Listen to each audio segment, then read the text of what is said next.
నా బిడ్డ ఎంత మంచిగా ఉండేను, నా బిడ్డ ఎంత రామసక్కంగా ఉండేను, నా బిడ్డ ఎంత చూడసక్కంగా ఉండేను. 30 ఏళ్ళ కింద నా బిడ్డ చచ్చిపోయింది.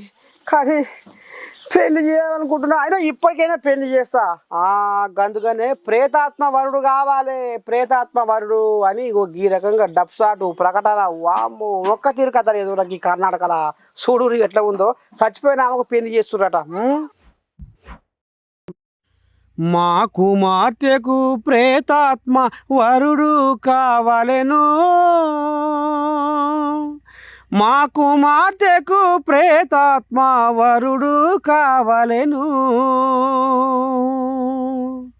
30 ఏండ్ల కింద మా గావురాల బిడ్డ, 30 ఏండ్ల కింద మా గావురాల బిడ్డ చనిపోయిందని మేము చింతిస్తున్నాము.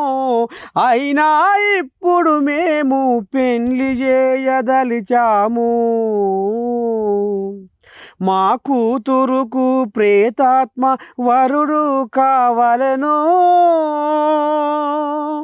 మా కూతురుకు ప్రేతాత్మ వరుడు కావాలెను. మాది పలానా వంశము, మాది పలానా గోత్రము.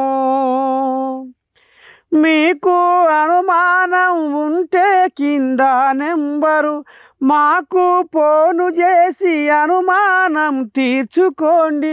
ఇగో ఈ రకంగా కర్ణాటక రాష్ట్రంలో నీ దండం పెట్టి చచ్చిపోయిన వాళ్ళకు పెళ్లి చేస్తున్నాడనులా. వెనకటికి పుత్తూరు అనే ఊళ్ళో పాపము 30 ఏళ్ళ కింద ఆడబిడ్డ చచ్చిపోయిందట. ఇక తల్లిదండ్రులు ప్రేమ పట్టలేక ఏం చేయాలో ఎట్ట చేయాలని ఇక ప్రేతాత్మ వరుడు అంటే చచ్చిపోయిన వరుడే కావాలన్నట.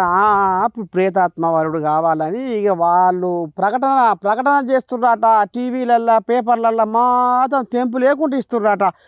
మా కుమార్తెకు ప్రేతాత్మ వరుడు కావాలను అని కింద సెల్ ఫోన్ నెంబర్ పెట్టి ఈ రకంగా వాళ్ళు ప్రకటన చేస్తున్నాడనుల్లా. అంటే చూసిర్రా, దక్షిణ కన్నడలో ఈ రామసక్కని సాంప్రదాయం గిట్ట నడుస్తుందంటే ఇక మరి ఉత్తర భారతదేశం వాళ్ళు ముక్కున ఏలేసుకొని చూస్తున్నారట. ఏందో ఏమోనుల్లా, రాష్ట్రానికో ఆచారం అయింది, ప్రాంతానికో సాంప్రదాయం అయింది.